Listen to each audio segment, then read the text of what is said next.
Good morning everyone, Chris from the Headache and Pain Management Centre here for your Monday morning. Big weekend over here in Australia with a lot going on the news, and I thought that today I was reminded that sometimes all might not be as it seems when it gets reported on the news. So today I thought I'd talk about something that's very close to our heart here at the Headache and Pain Management Centre. That's chronic pain, particularly back pain, and how these symptoms and how the management of these is hijacked by drug companies and hijacked by people with vested interests making a lot of money. So I thought a few thoughts about that. If you're joining me, type in below and say hello, and happy to answer your questions as we go through. So yes, as we saw on the weekend, there was a bit going on the news, and it was a little bit unexpected. People probably didn't see that coming. And the thing is with this is that we're often fed a narrative by our media and our information sources that maybe everybody's saying it, so therefore it must be true. And unfortunately, sometimes this narrative can be hijacked by people with vested interests. When we're talking about pain, the biggest vested interests when it comes to pain, and indeed any medical condition, is the pharmaceutical industry. So they are the big players. So there's a wonderful book that I read a couple of years ago called Bad Pharma, which is written by an author named Ben Goldacre, who talks a lot about how this operates. And basically a lot of the turnover, in fact somewhere around 30% of turnover of drug companies is actually done in marketing. It's actually not done in research and development, but rather marketing. And when it comes to pain, what we know about pain from the science is that basically when pain happens, it's actually a product of the way that your brain is interpreting the signals that are coming in from your environment. And it's an individual experience. Everyone's experience of pain is different. So someone can have a lot of input going into their system, so they can have quite a large injury or quite a large amount of tissue damage and have little to no pain. And some people can have a small amount of pain and a small amount of tissue damage and have a large amount of pain. Now, the way that this is very cleverly marketed by the drug companies is basically looking at treating pain and migraine and headache is even worse, by actually having all of these drugs that are being advertised because they might help. It's actually not dealing with the issues, not dealing with how the pain is actually caused, but rather giving you symptomatic relief. And what we find as well is, and you would have seen this over the years, where drugs that are coming to market, where basically they're advertised for the wrong reasons. The biggest thing that's going on in the US at the moment in this regard is what's called the opioid crisis, whereby there is a huge amount of people overdosing and dying, in fact, from opioid medication. Now, we do know that opioid medication is extremely good for dulling pain. So it's very good for dulling acute pain. So having, say for example, if the green stick in the ambulance, or if you've broken an arm, or you're having some kind of very large injury at the very beginning where there's a big gash on your leg or something, it's very common to use an opioid medication, or post-surgery things like endone or tramadol might be good just to decrease the pain if you've had major surgery. But what happened in the 90s is that these drugs were being marketed as a panacea for people with chronic non-cancer pain.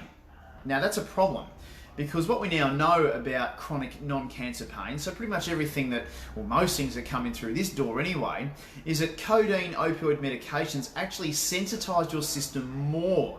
Okay, so it actually makes your pain worse. It makes your system more sensitive to input, and therefore it's actually making your pain worse. So when you're taking the medication, yes, you might actually get a hit, actually might feel better for a little while, and then it comes back again. And the problem is that your body starts to crave that hit, and then it causes the pain to come back when you don't have it. So it's actually a rebound type pain rather than the pain that you originally had. So your brain is actually chemically changing when you're on these opioid medications, and it's causing a whole myriad of problems when this happens. So a lot of fake news that's out there about codeine opioid medications and so on is that they're really good in treating chronic pain, but the matter of fact is that they're not. Actually, they might be good at taking symptoms away sometimes, but it's actually not great at being able to be a long-term solution for your pain.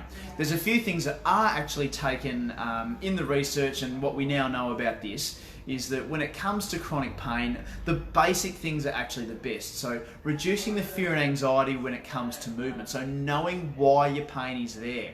Having a plan to know what to do about it when you have the pain, okay? So that can be anything from movement to exercise to understanding how your pain works and reminding yourself that everything's okay, being brave enough to move, because a lot of the time moving actually gets rid of pain instead of doing things like doing nothing, say sitting on the couch or staying in bed. So there's a really big misconception out there in the pain community, and you can see it all over Twitter, all over Facebook, with these very, very high-ranking researchers talking about the epidemic and talking about the crisis when it comes to the treatment of pain. So talking about we need to move the paradigm from looking at passive approaches, from medication, to actually doing more active things. So taking ownership and taking responsibility of how the pain works and having a plan of attack to actually deal with the pain long term. Now, I'm not saying this is easy. I'm not saying that treating pain is an easy thing at all. We know it's not. If someone has had pain for 15, 20 years, we know it's going to take weeks and months of being able to educate, learn how to move again, teach exercises and get strong for us to get anywhere near tackling what's going on. We know that there's no miracle cure for this. We know that opioid medication is just not the way to go.